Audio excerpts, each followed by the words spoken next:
بسم الله الرحمن الرحيم نحمده ونصلي على رسوله الكريم أما بعد فأعوذ بالله من الشيطان الرجيم يا أيها الذين آمنوا إذا قمتم إلى الصلاة فاغسلوا وجوهكم وأيديكم إلى المرافق وامسحوا برؤوسكم وأرجلكم إلى الكعبين صدق اللہ العظیم۔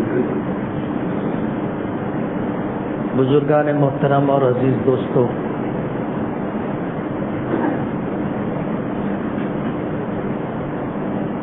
دین کی بنیادی باتوں کا ترتیب وار سلسلہ شروع تھا۔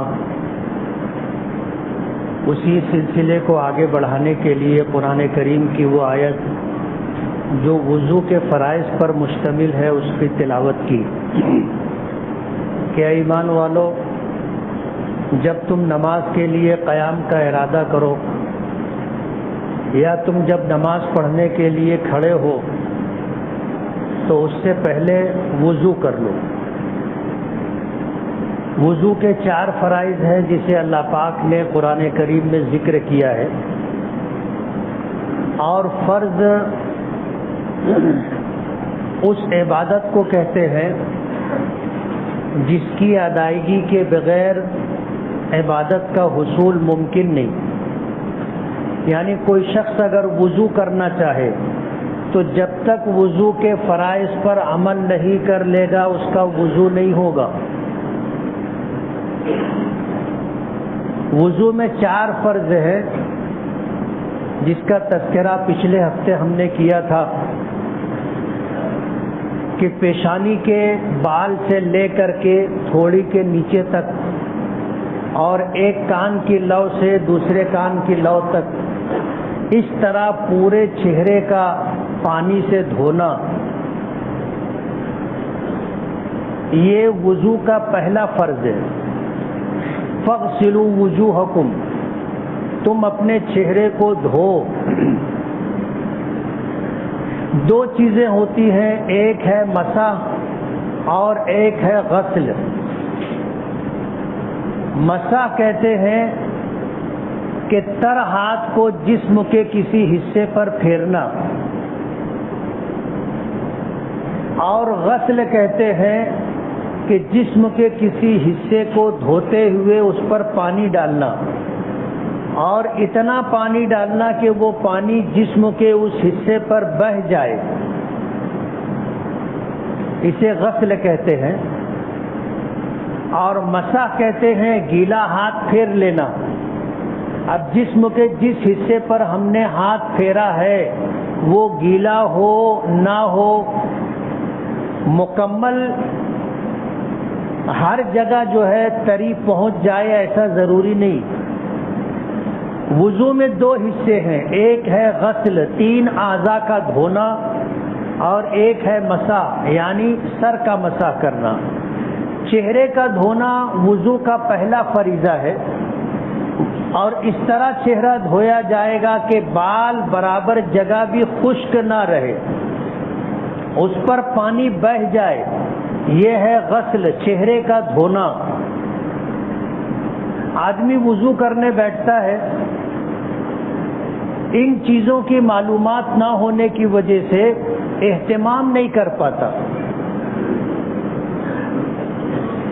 2 چیزیں ہر عبادت کی ادائیگی کے لیے ضروری ہے۔ پہلی چیز تو یہ کہ ہم عادت سے نکل کر کے عبادت کی طرف آئیں۔ ایک ہوتی ہے عادت اور ایک ہوتی ہے عبادت۔ عام طور پر ہم لوگ جو عبادتیں کرتے ہیں ہم اس میں پہلے درجے پر رہتے ہیں کہ یہ ہماری عادت ہے۔ جیسے نماز پڑھنے کے لیے ہم آتے ہیں، ہم قیام بھی کرتے ہیں، تکبیر تحریمہ بھی ہوتی ہے، اور قیام کے ساتھ تلاوت بھی ہوتی ہے، رکوع سجدہ قومہ جلسہ قاعدہ سلام پھیرنا سب ہوتا ہے، لیکن عموماً ہم اسے عادتاً کرتے۔ نماز کی عادت ہے، آتے ہیں کھڑے ہوتے ہیں اللہ اکبر، ذہنی اعتبار سے ہم حاضر نہیں ہوتے، اور ہر فریضے کو جس طرح ادا کرنا چاہیے، ہر رکن کو جس طرح ادا کرنا چاہیے، ہم عادتاً اسے ادا کرتے. یہ بات اپنی جگہ بالکل صحیح ہے کہ کسی بھی کام کو کرنے کے لیے پہلے عادت بنتی ہے اور پھر عادت میں جب توجہ آتی ہے تو وہ عبادت بنتی. اس لیے دو چیزوں کا ہمیشہ اہتمام رکھنا چاہیے کہ عادت سے ہم عبادت کی طرف آئیں اور غفلت سے ہم توجہ کی طرف آئیں. دو چیزیں ہمیشہ پیش نظر رکھیں. یاد رہے گا، عادت سے عبادت کی طرف آنا ہے اور غفلت سے توجہ کی طرف آنا ہے.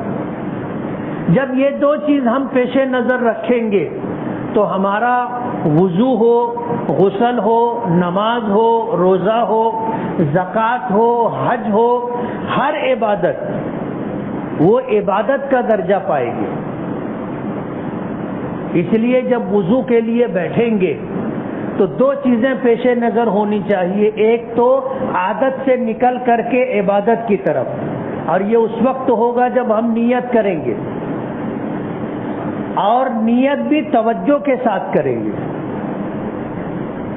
حالانکہ امام اعظم ابو حنیفہ رحمۃ اللہ علیہ کے یہاں وضو کے لیے اور غسل کے لیے نیت کا ہونا ضروری نہیں ہے، یعنی نیت کرنا فرض نہیں ہے. جبکہ حضرت امام شافعی رحمۃ اللہ علیہ اور اسی طرح امام احمد ابن حنبل رحمۃ اللہ علیہ کے یہاں نیت فرض ہے. اگر نیت نہیں ہوگی تو وضو کر لینے کے بعد بھی وضو نہیں ہوگا. نیت نہیں ہوگی تو غسل کر لینے کے بعد بھی غسل نہیں ہوگا. نماز نہیں ہوگی، روزہ، زکوٰۃ، حج نہیں ہوگا. نیت ان کے یہاں فرض ہے، ہمارے یہاں نیت شرط ہے.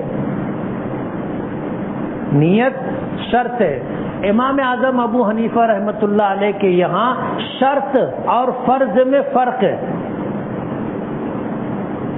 جو چیزیں عبادت سے پہلے ضروری ہیں اس کو شرط کہا جاتا ہے، اور جو چیزیں عبادت کے اندر ضروری ہیں اس کو فرض کہا جاتا ہے. امام شافعی رحمۃ اللہ علیہ کے یہاں نیت وضو میں شرط ہے، وہ فرض ہے. اگر آپ نے نیت نہیں کی تو آپ کا وضو نہیں ہوگا. امام اعظم ابو حنیفہ رحمۃ اللہ علیہ کے یہاں وضو 3 اعضاء کے دھونے کا اور سر پر مسح کرنے کا نام ہے. اگر بغیر نیت کے بھی آپ نے 3 اعضاء کو دھو لیا، سر کا مسح کر لیا تو آپ کا وضو ہو گیا. آپ اسے اس طرح سمجھ سکتے ہیں کہ آپ نہر پر یا ندی پر گئے اور آپ نے جا کر کے چھلانگ لگائی. آپ کی وضو کی نیت نہیں تھی. آپ کس لیے گئے تھے؟ نہانے کے لیے. آپ نے نہایا، نہا کر کے باہر نکلے، آپ کا چہرہ بھی دھل چکا ہے. وضو کا دوسرا فریضہ کہ ہاتھ کو کوہنیوں سمیت دھونا، یہ وضو کا دوسرا فریضہ ہے کہ دونوں ہاتھ کوہنیوں سمیت دھونا، وضو کا دوسرا فرض. وضو کا تیسرا فرض چوتھائی سر کا مسح کرنا. سر کے 4 حصے جس مقدار میں ہوتے ہیں، گیلا ہاتھ اس پر پھیرنا. اگر چوتھائی حصے تک آپ نے ہاتھ پھیر لیا ہے تو آپ کے سر کا مسح ہو گیا، اور یہ مقدار فرض کی ہے. اور چوتھا فرض وضو کا دونوں پیر ٹخنوں سمیت دھونا. یہ وضو کے 4 فرض ہیں. اب اگر کوئی شخص نہر میں غوطہ لگا کر کے نکلا تو ظاہر ہے اس کا چہرہ بھی دھل گیا، اس طرح کہ چہرے پر پانی بہہ گیا، ہاتھ اور پیر پر پانی بہہ گیا اور سر گیلا ہو گیا. یعنی سر پر مسح کی جو مقدار ہے کہ گیلا ہاتھ آپ سر کے چوتھائی حصے پر پھیرے، جس کو مسح کرنا کہتے ہیں. امام شافعی رحمۃ اللہ علیہ فرمائیں گے اس کا وضو نہیں ہوا ہے. کیوں نہیں ہوا؟ اس نے نیت نہیں کی تھی. امام اعظم ابو حنیفہ رحمۃ اللہ علیہ فرماتے ہیں اس کا وضو ہو گیا، اس لیے کہ وضو 3 اعضاء کے دھونے کا اور سر کے چوتھائی حصے کا مسح کرنا یہ فرض ہے، اس نے فریضہ ادا کر لیا، اس کے اعضاء دھل گئے، سر کا مسح ہو گیا، بغیر نیت کے بھی ہو گیا، یعنی جو چیز چاہیے وہ چیز مل گئی، جو عمل وقوع پذیر ہونا چاہیے تھا وہ عمل وقوع پذیر ہو گیا، اس لیے اس کا وضو ہو گیا۔ امام اعظم ابو حنیفہ رحمۃ اللہ علیہ فرماتے ہیں اس کا وضو ہو گیا، یعنی اس کو حدث اصغر سے پاکی حاصل ہو گئی، وضو کا ثواب نہیں ملے گا، سمجھ رہے ہو؟ وضو ہو جائے گا، نیت نہیں تھی، وضو کا ثواب نہیں ملے گا، اس لیے کہ اجر و ثواب کے لیے امام اعظم ابو حنیفہ رحمۃ اللہ علیہ کے یہاں بھی نیت ضروری ہے۔ اب ایک شخص نے نہر میں غوطہ لگا لیا، امام اعظم ابو حنیفہ رحمۃ اللہ علیہ فرماتے ہیں اس کا وضو ہو گیا، یہ نماز پڑھنا چاہے تو پڑھ سکتا ہے۔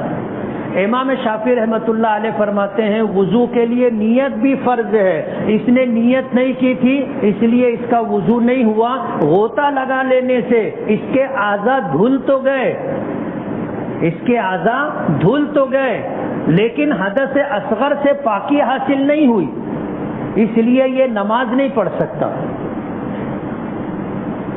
نماز کے لیے 2 طرح کی ناپاکی سے فراغت ضروری ہے، آدمی اگر بڑی ناپاکی میں مبتلا ہو تو غسل ضروری ہے، چھوٹی ناپاکی میں مبتلا ہو تو وضو ضروری ہے۔ ظاہر بات ہے ایک آدمی اگر بڑی ناپاکی میں مبتلا ہے وہ وضو کر بھی لیتا ہے تو نماز نہیں پڑھ سکتا، اس لیے کہ اس پر غسل فرض ہے، بڑی ناپاکی میں مبتلا ہے تو صرف وضو سے نماز نہیں پڑھ سکتا، آدمی کا حدث اکبر سے پاک ہونا ضروری ہے کہ وہ جنوبی نہ ہو، اسے احتلام نہ ہوا ہو، عورت ہے تو حیض و نفاس میں مبتلا نہ ہو، یہ حدث اکبر ہے، یہ حدث اکبر ہے، اس سے فراغت کے یعنی غسل کر لینے کے بعد اب اگر اسے نماز پڑھنا ہے اور اسی غسل سے متصل وہ نماز نہیں پڑھ رہا ہے تو پھر جب نماز پڑھنا چاہے گا تو اس کے لیے وضو بھی ضروری ہوگا۔ تو وضو میں کتنے فرائض ہیں؟ 4۔ اگر پانی کم ہو، ہم جس طرح وضو کرتے ہیں اس کے لیے پانی زیادہ لگتا ہے، اس کے لیے پانی زیادہ لگتا ہے کہ آدمی جب بیٹھا 3 مرتبہ ہاتھ دھوتا ہے، ہم تو بہت اچھی طرح ہاتھ دھوتے نا، 3 مرتبہ ہاتھ دھونے میں کبھی کوئی بڑا برتن نل کے نیچے رکھ کر کے آپ وضو کریں، مکمل وضو کرنے کے بعد آپ اندازہ کریں گے کہ ایک وضو میں آپ کتنا پانی استعمال کرتے ہیں۔ ہم لوگ وضو میں اسراف کرتے ہیں۔ نبی کریم صلی اللہ علیہ وسلم نے وضو بھی فرمایا، غسل بھی فرمایا، آپ سنیں گے تو آپ کو یقین نہیں آئے گا، آپ کو یقین نہیں آئے گا۔ آپ آدھے لیٹر سے کچھ زائد پانی میں وضو فرماتے تھے، کتنے پانی میں؟ 1 مد یعنی پون لیٹر سے کچھ کم، آدھے لیٹر سے کچھ زیادہ، اتنے پانی میں نبی کریم صلی اللہ علیہ وسلم وضو فرمایا کرتے تھے، اور 5 مد میں آپ غسل فرمایا کرتے تھے۔ 5 مد پانی کتنا ہوگا؟ اگر 1 مد ہم پون لیٹر کا پکڑ لیتے، بولو نا، 3.25 لیٹر پانی، 3.25 لیٹر پانی میں آپ غسل فرماتے تھے۔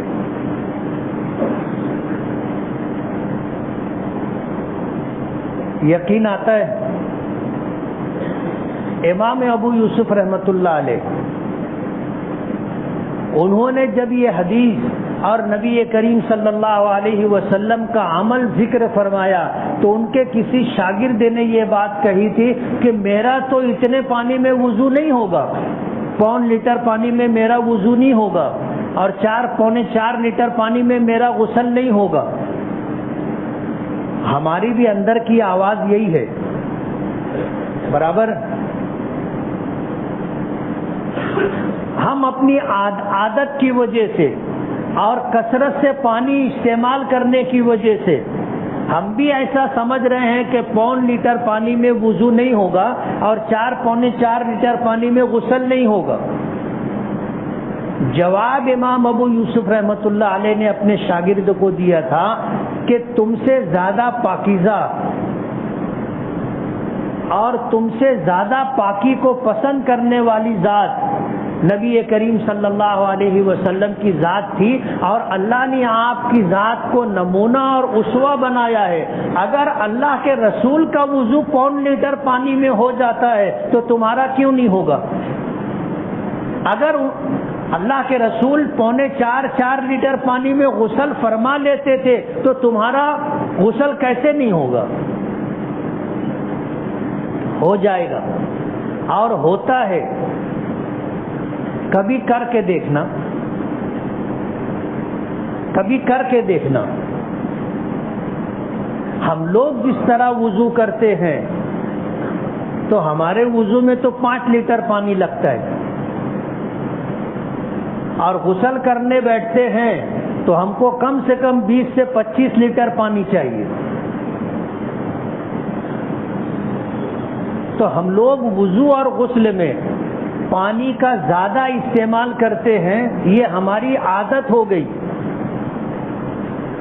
اور عبادت میں کیا چیز پیش نظر ہونی چاہیے کہ آدمی عادت سے نکل کر کے آگے بڑھے عبادت کی طرف، اور غفلت سے نکل کر کے توجہ کی طرف آئے۔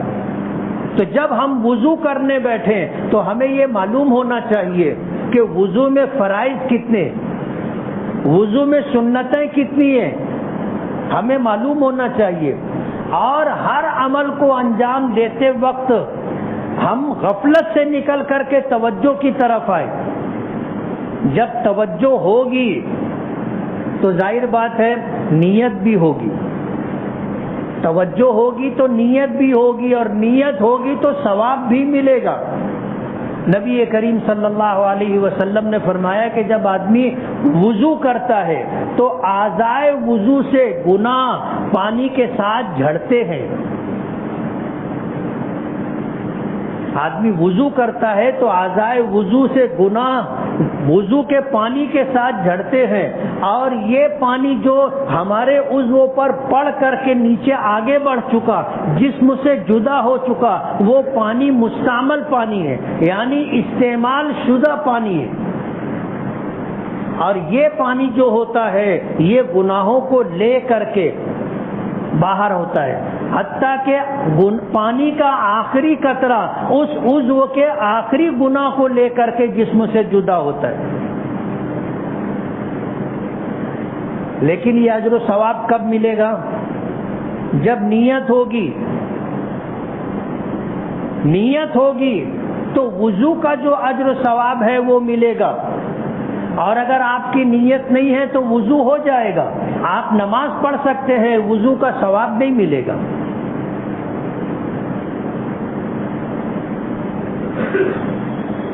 سنت یہ ہے کہ اعضائے وضو کو جن کا دھونا فرض ہے ان کو 3 مرتبہ دھونا، یہ سنت ہے۔ سر کے چوتھائی حصے پر مسح کرنا فرض ہے، چوتھائی حصے سے آگے پورے سر کا مسح کرنا یہ سنت ہے۔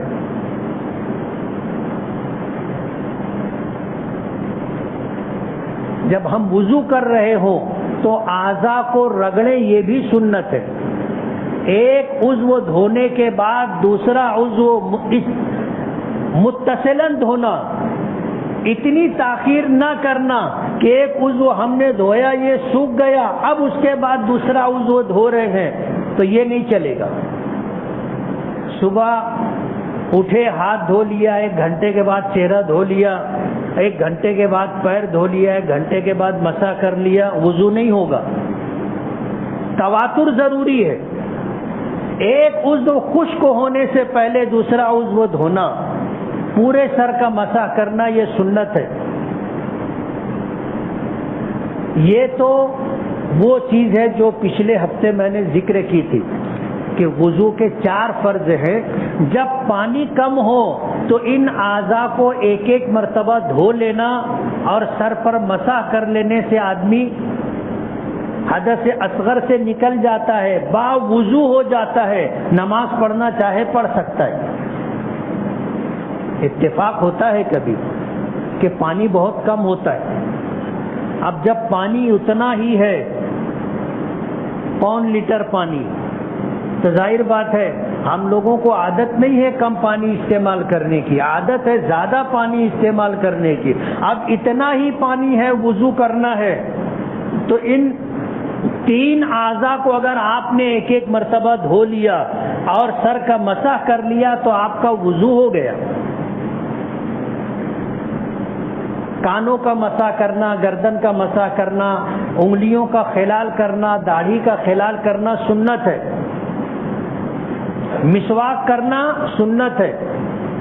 نبی کریم صلی اللہ علیہ وسلم کی عادت شریفہ تھی، آپ ہر وضو میں مسواک فرمایا کرتے تھے، ہر وضو میں مسواک فرمایا کرتے تھے، اور مسواک کر لینے سے اجر و ثواب 70 گنا بڑھ جاتا ہے۔ کتنا گنا؟ 70 گنا بڑھ جاتا ہے۔ وہ وضو جس میں آپ نے مسواک نہیں کی ہے، آپ نے نماز ادا کی، تو آپ کو جتنا ثواب ملے گا، اگر آپ نے وضو کرتے وقت مسواک کی ہوگی تو جو ثواب بغیر مسواک کے وضو کرنے پر، نماز پڑھنے پر ملتا ہے، اس سے 70 گنا زیادہ مسواک کر لینے پر اجر و ثواب ملے گا۔ کتنے لوگ مسواک کرتے ہیں؟ ہاتھ اٹھانا۔ 1% لوگ بھی نہیں۔ نقصان کس کا ہے؟ بولو نا۔ جہاں ہم کو 70 روپیہ ملنے والا تھا، 1 روپیہ مل رہا ہے، 69 روپیے کا نقصان ہوا۔ کس کا نقصان ہے؟ اللہ پاک کا نقصان ہے۔ اللہ کا نقصان نہیں ہے، نقصان ہمارا ہے، نقصان ہمارا ہے۔ نبی کریم صلی اللہ علیہ وسلم نے مسواک کی جو فضیلتیں ذکر فرمائی ہے، اگر آپ اللہ کے رسول کی بات پر یقین رکھتے ہوں، بھروسہ اور ایمان رکھتے ہوں، تو کبھی آپ مسواک چھوڑیں گے نہیں۔ مسواک کا اہتمام کریں گے۔ آپ مسواک جیب میں رکھیے، مسواک جیب میں رکھیے۔ اس سے زیادہ وزندار چیز موبائل ہم لوگ رکھتے ہیں۔ مسواک جیب میں رکھیے اور ہر وضو میں مسواک کرنا چاہیے۔ نبی کریم صلی اللہ علیہ وسلم مسواک کا اتنا اہتمام فرماتے تھے کہ آپ سنیں گے تو حیرت ہوگی۔ آپ جب صبح سو کر اٹھتے تھے تو مسواک فرماتے تھے، وضو کرتے تھے تو مسواک فرماتے تھے، گھر میں جاتے تھے تو مسواک فرماتے تھے، وفود سے ملاقات کرنا ہو تو مسواک فرماتے تھے، اور جب نماز کے لیے کھڑے ہوتے تھے تو بھی مسواک کرتے تھے۔ 5 وقت۔ آپ نے جو لوگ حرم گئے ہوں گے حج عمرے کے لیے، آپ نے دیکھا ہوگا کچھ لوگوں کو جب نماز کے لیے صف میں کھڑے ہو جاتے تو جیب سے مسواک نکال کر کے دانتوں پر مسواک پھیر لیتے۔ حضور پاک صلی اللہ علیہ وسلم 5 وقت مسواک کا اہتمام فرماتے تھے۔ اور جو لوگ مسواک کرتے ہیں، حدیث پاک میں آتا ہے کہ منہ بھی ان کا صاف ہوتا ہے، بدبو سے پاک ہوتا ہے، ورنہ بعض لوگوں کے منہ سے اتنی بدبو آتی ہے کہ وہ اگر گھس کر کے بات کریں تو آدمی کو الجھن ہونے لگتی ہے۔ خود بخود آدمی ایسے لوگوں سے دوری اختیار کرتا ہے۔ ان کے منہ سے جو بھپکا نکلتا ہے، جو ہوا نکلتی ہے وہ بدبودار ہوتی ہے،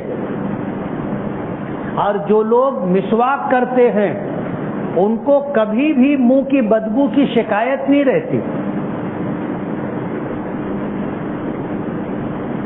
حضور نے فرمایا السواک مطہرۃ للفم ومرضاۃ للرب، مسواک کرنے سے آپ کا منہ پاک اور صاف ہوگا اور یہ تمہارے پروردگار کو راضی کرنے والا عمل ہے۔ یعنی مسواک سے اللہ راضی بھی ہوتا ہے اور مسواک کرنے سے دانت کی، منہ کی بدبو بھی دور ہوتی ہے۔ دانت مضبوط ہوتے ہیں، مسوڑے مضبوط ہوتے ہیں، منہ سے بدبو ختم ہو جاتی ہے، اللہ راضی ہو جاتا ہے۔ اب کن پانیوں سے وضو ہوگا اور کن پانیوں سے وضو نہیں ہوگا، فقہاء نے اس کی پوری تفصیل ذکر کی ہے۔ پانی کے اندر فطرتاً دو چیزیں ضروری ہے۔ پانی کس کو کہیں گے؟ ہر پتلی چیز کو پانی نہیں کہا جاتا،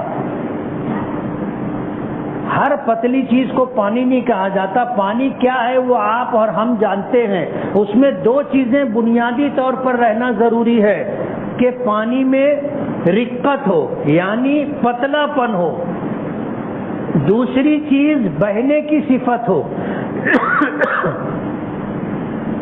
یہ پانی کی فطرت ہے کہ اس میں پتلا پن ہو اور اگر کسی جگہ پر ڈالا جائے تو ڈھلان کی طرف پانی بہہ جائے۔ یہ دونوں چیزیں ضروری ہے، اسے رقت اور سیلان کہتے ہیں۔ اگر پانی گاڑھا ہے، کسی بھی چیز سے گاڑھا ہو گیا تو اس سے وضو غسل نہیں کر سکتے، پتلا پن نہیں رہا۔ اور اگر کسی وجہ سے ایسا ہو گیا کہ وہ بہہ نہیں رہا ہے، برف بن گیا، اس سے نہیں ہوگا وضو۔ پانی میں پتلا پن اور بہنے کی صفت ضروری ہے۔ اور کن کن پانیوں سے ہم پاکی حاصل کر سکتے ہیں؟ فقہاء نے لکھا ہے ماء السما، بارش کا پانی۔ بارش کے پانی سے وضو بھی ہو سکتا ہے، غسل بھی ہو سکتا ہے۔ ماء البحر، دریا کا پانی، سمندر کا پانی۔ ماء النہر، نہر کا پانی۔ ماء البیر، کنویں کا پانی۔ ماء ذاب من الثلج، برف سے پگھلا ہوا نکلا ہوا پانی۔ برف جب پگھلتا ہے تو پانی کی شکل اختیار کر لیتا ہے، اس سے وضو اور غسل ہو جائے گا۔ اولے کا پانی، قدرتی طور پر آسمان سے برف گرتا ہے، وہ جب پگھل جائے تو اس سے جو پانی ملتا ہے اس سے وضو ہو سکتا ہے۔ اور ماء العین، سات پانی ہے، چشمے کا پانی۔ قدرتی طور پر زمین سے پانی ابلتا ہے، اسے چشمہ کہتے۔ تو سات پانی جو ہے اس سے وضو اور غسل کیا جا سکتا ہے۔ بارش کا پانی، ندی دریا سمندر کا پانی، نہر کا پانی، کنویں کا پانی، برف کا پگھلا ہوا پانی، اولے کا پگھلا ہوا پانی اور چشمے کا پانی۔ یہ سات پانی ہے جس سے وضو اور غسل ہو سکتا ہے۔ اب یہ پانی ہے اگر آپ کے پاس تو پھر فقہاء نے اس کی 5 قسمیں کی۔ ایک پانی وہ ہے جو طاہر اور مطہر ہے۔ طاہر ہونے کا مطلب یہ ہے کہ وہ پانی خود پاک ہے اور اس پانی کے اندر یہ تاثیر ہے کہ وہ آپ کو پاک کر دے گا، یعنی پاک بھی ہے، پاک کرنے والا بھی ہے۔ اور غیر مکروہ، یہ جتنے پانی ہوتے ہیں یہ طاہر بھی ہیں، مطہر بھی ہیں اور غیر مکروہ ہیں، یعنی پاک بھی ہیں، پاک کرنے والے بھی ہیں، اور اس پانی کو استعمال کرنا کراہت سے خالی ہے، مکروہ نہیں ہے۔ ایک پانی ہے، یہ ایک قسم ہو گئی۔ دوسری قسم طاہر مطہر مکروہ، یعنی خود پاک ہے پانی اور اس میں پاک کرنے کی صلاحیت بھی ہے لیکن اس پانی کا استعمال کرنا مکروہ ہے۔ وہ ہے بلی کا جھوٹا پانی، پانی رکھا ہوا تھا، بلی نے آ کر کے اس میں سے پانی پی لیا. اب یہ پانی پاک بھی ہے، پاک کرنے والا بھی ہے، لیکن اس پانی کے علاوہ اگر دوسرا پانی آپ کو میسر ہے تو اس پانی کا استعمال کرنا آپ کے لیے مکروہ ہے.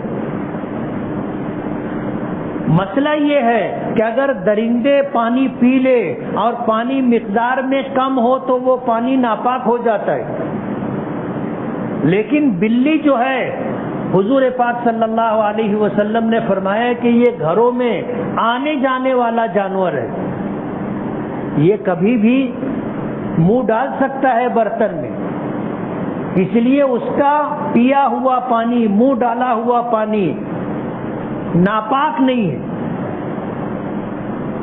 طاہر ہے، اور پاکی بھی اس سے حاصل ہو جائے گی، وہ مطہر ہے. لیکن دوسرے پانی کی موجودگی میں اس پانی کا استعمال کرنا مکروہ ہے. تو پہلی قسم ہوئی طاہر مطہر غیر مکروہ، دوسری قسم ہے طاہر مطہر مکروہ. بلی کا جھوٹا پانی استعمال کرنا مکروہ ہے. ایک ہے طاہر غیر مطہر، پانی خود پاک ہے لیکن آپ اس سے پاکی نہیں حاصل کر سکتے، یعنی وضو اور غسل نہیں کر سکتے. یہ خود پاک ہے لیکن یہ پانی پاک کرنے والا نہیں ہے، وہ ہے مستعمل پانی.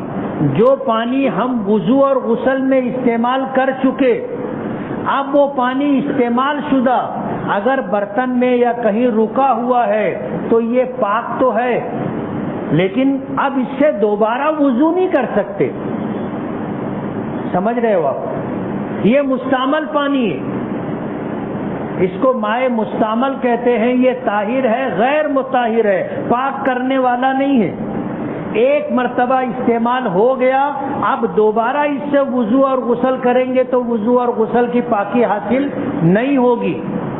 امام اعظم ابو حنیفہ رحمۃ اللہ علیہ کے دو قول ہیں اس پانی کے بارے میں. پہلا قول ان کا یہ تھا کہ مستعمل پانی ناپاک ہے، جو پانی ہم نے استعمال کر لیا وہ ناپاک ہے. کیوں؟ اللہ نے ان کو یہ کرامت عطا کی تھی کہ کوئی آدمی اگر وضو کر رہا ہو اور اس کا استعمال شدہ پانی نالی میں بہہ کر کے آئے تو وہ دیکھ کر کے بول دیا کرتے تھے کہ اس آدمی نے کون کون سا گناہ کیا ہے. یہ ان کو اللہ نے کرامت عطا کی تھی. تو جب یہ کرامت تھی تو وہ کہتے تھے یہ استعمال شدہ پانی ناپاک ہے. ایک مرتبہ ان کے استاد ہاؤس پر وضو کر رہے تھے، وہ اوپر تھے اور امام اعظم ابو حنیفہ رحمۃ اللہ علیہ نیچے تھے. استاد نے وضو کیا اور وضو کا استعمال شدہ پانی نالی میں بہتا ہوا ان کے سامنے سے گزرا تو اس پانی کو دیکھ کر کے انہیں یہ معلوم ہو گیا کہ میرے استاد نے کون سا گناہ کیا ہے. دعا کی کہ اللہ مجھ سے یہ کرامت واپس لے لے. دعا قبول ہو گئی، اللہ نے کرامت واپس لے لی. اب ہم کسی کے استعمال شدہ پانی کو دیکھتے ہمیں پتہ نہیں چلتا کہ اس نے کون سا گناہ کیا. جب یہ کرامت واپس لے لی گئی تو پھر وہ استعمال شدہ پانی جس کو وہ ناپاک کہا کرتے تھے، پھر ان کا قول یہ تھا کہ یہ پانی ناپاک نہیں، طاہر غیر مطہر. پاک تو ہے، ہم نے جو پانی سے وضو غسل کیا اگر وہ پانی ہمارے کپڑوں پر یا ہمارے بدن پر آ جائے تو وہ حصہ ناپاک نہیں ہوگا. چوتھی قسم ہے ناپاک پانی. پانی مقدار میں کم ہے، اس میں پیشاب، پاخانہ، گوبر، لید، خون، پیپ، شراب کا قطرہ اگر گر گیا تو وہ پانی ناپاک ہے. درندوں کا پیا ہوا پانی ناپاک ہے، اس سے وضو غسل نہیں ہوگا، جسم ناپاک ہو جائے گا. اور پانچواں پانی ہے مائع مشکوک. گدھا جو پانی پی لیتا ہے، گدھے کا جھوٹا پانی، یہ مائع مشکوک ہے۔ مائع مشکوک کا مطلب یہ ہے کہ فقہا کے اس میں دو طرح کے قول ہیں۔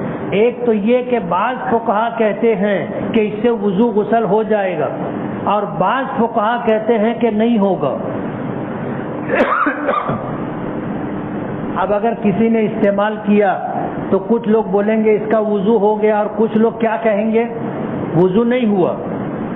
اس لیے یہ پانی مائع مشکوک ہے، یعنی حکم کے اعتبار سے، اصل کے اعتبار سے پانی کی 7 قسمیں: بارش کا پانی، کنویں کا پانی، دریا کا پانی، نہر کا پانی، برف کا پگھلا ہوا پانی اور اولے کا پگھلا ہوا پانی، یہ پانی جو ہے یہ 7 قسمیں اصل کے اعتبار سے۔ پھر حکم کے اعتبار سے پانی کی 5 قسمیں: طاہر، مطہر، غیر مکروہ، طاہر، مطہر، مکروہ، اور طاہر، طاہر غیر مطہر، اور ناپاک پانی اور مشکوک پانی۔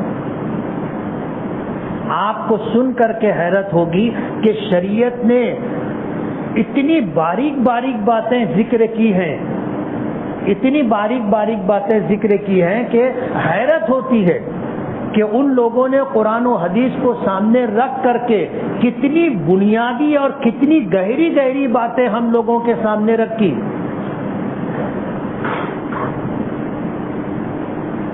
اب ظاہر بات ہے ہر پتلی سیال چیز پانی نہیں ہوتی۔ آدمی اگر انگور کے رس سے، تربوز کے رس سے وضو غسل کرنا چاہے تو نہیں کر سکتا، یعنی کر بھی لے گا تو پاکی حاصل نہیں ہوگی۔ پاکی حاصل کرنے کے لیے پانی ضروری ہے، اور یہ 7 پانی جو میں نے بتایا، اور پھر ان 7 پانیوں میں حکم کے اعتبار سے وہ پانی جو طاہر، مطہر، غیر مکروہ، جو پانی ہم لوگ وضو اور غسل میں استعمال کرتے،